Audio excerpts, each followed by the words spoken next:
Welcome. Somehow I've gone from my difficult subject of dead wrong about death to an even more difficult subject, which is undoing the dread of aging. Why is it more difficult?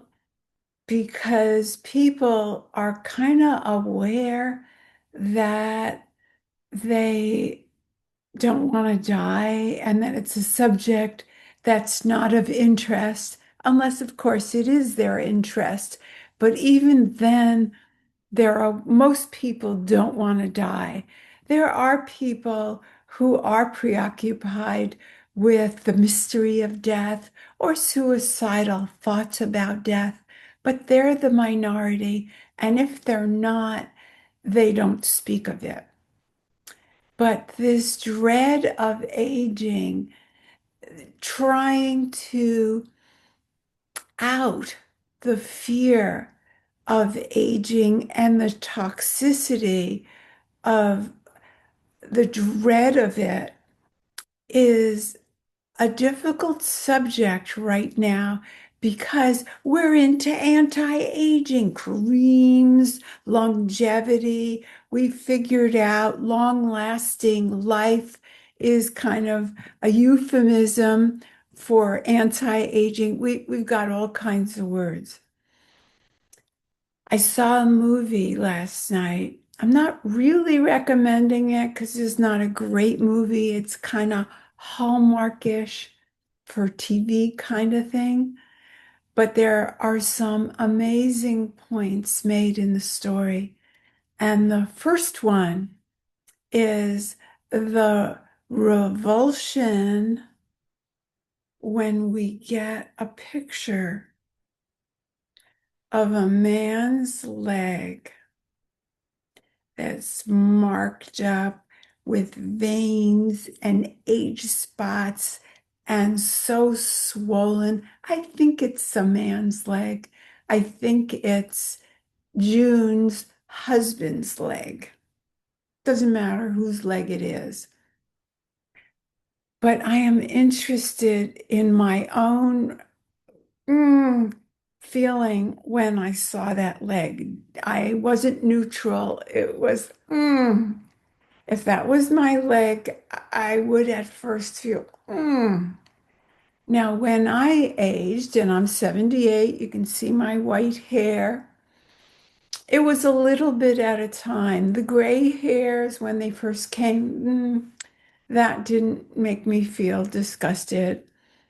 And I want to say it is not your personal issue if you feel a revulsion. It is taught in the culture. We say decrepit. What do we mean? What do we think of when we say decrepit? Old age. And the thing is, it's so toxic because if we're lucky, we're going to age too. But nothing is going to change in this mission that I have to reclaim respect and reverence for the elder, but even more the feeling inside old people that we're relevant, that we can still be powerful. And this movie really, it's on Netflix.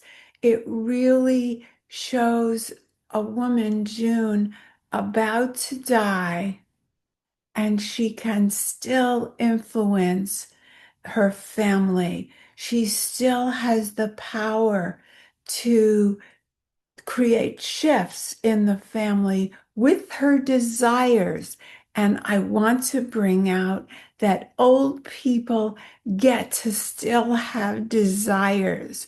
And that's a subject. Ooh, we don't like to think of old people with desires because we shame desires in women because of sexual desires, because women are supposed to respond and not be the procurer of desires unless they're fast women.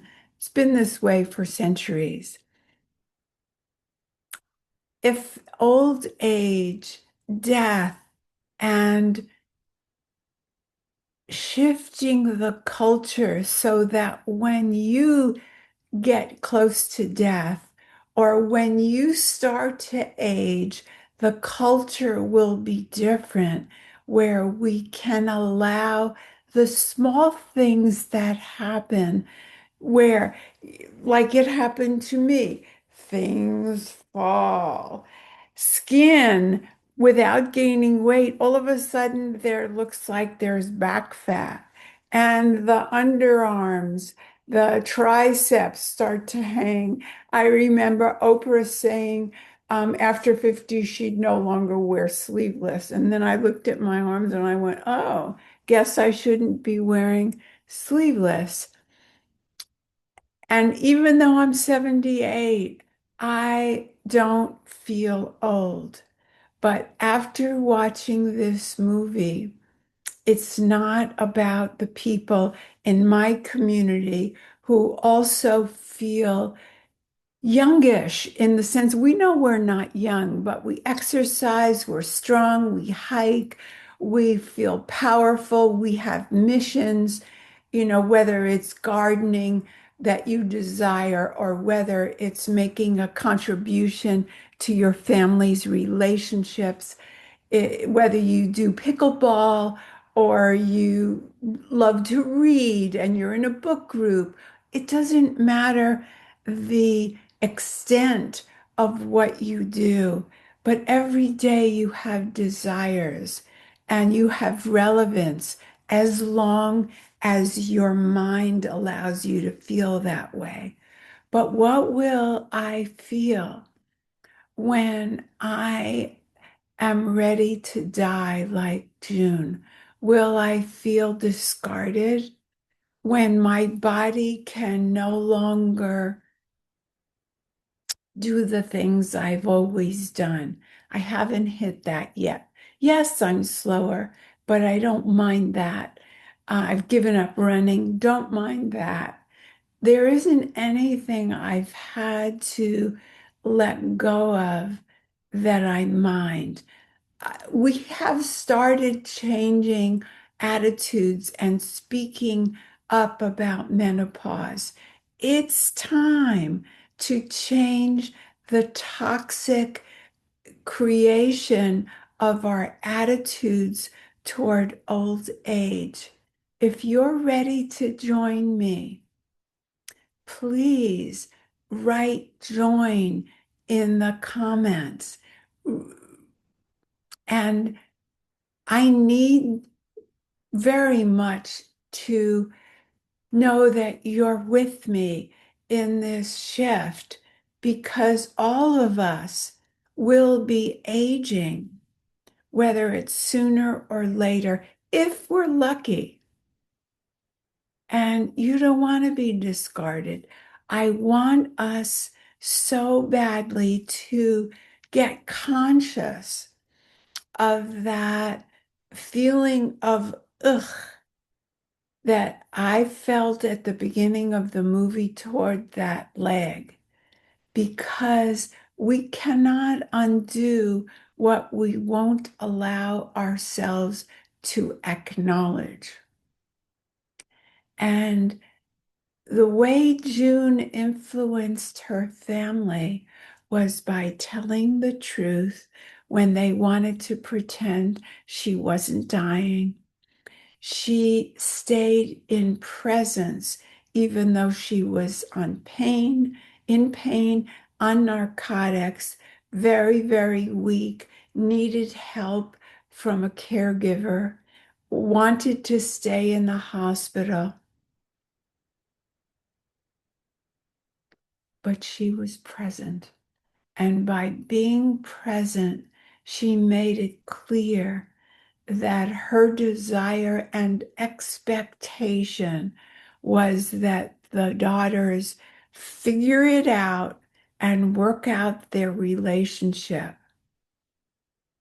And she had a pivotal moment with the son when she wanted him to read to her. And he said, I'm not so good at that. And she said, well, this would be a good time, a good moment to shift that. And so she was teaching ascension, which is acceptance, not getting stuck in the ugh and the great. Anti-aging creams show perfect skin and perfect bodies, people who are gorgeous and have had facelifts and are close to anorexic saying, I'm not afraid of aging. Mm, you must be, or you wouldn't have done all of that. It's not for us to check on other people and what they're going through. It's up to us to get conscious of our reluctance to age, our disgust of really old. Why do you think people don't wish to be somewhere where there are old people? I know there's a nice intellectual reason. I like to be with divergent ages. I like it too.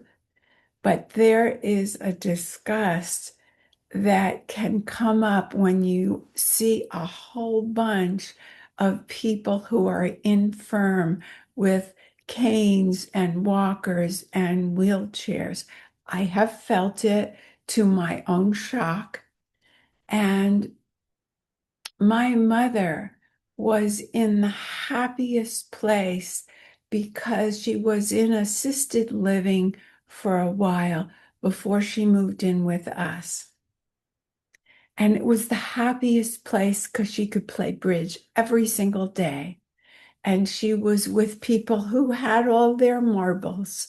And she had her own little apartment. It was very small, it was a studio, but she didn't have to clean, she didn't have to cook. She was thankful to not clean and cook. She had no one to take care of, just dress herself, get ready for bridge.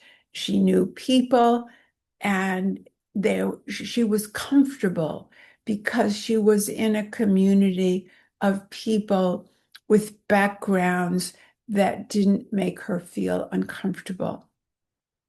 Uh, it surprised me, but she turned down a nicer place because she, as you know, was from Nazi Germany as a Jew and felt anti-Semitism.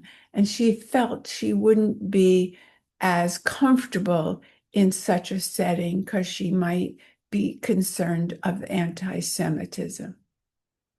She was more happy than ever. Her dementia, however it was that she forgot her depression. So she was a really happy person. And yet she said to me one day, when I come into the lobby and see all those people in their wheelchairs and with their canes, I never thought I'd end up in a place like this. And she was disgusted in that moment.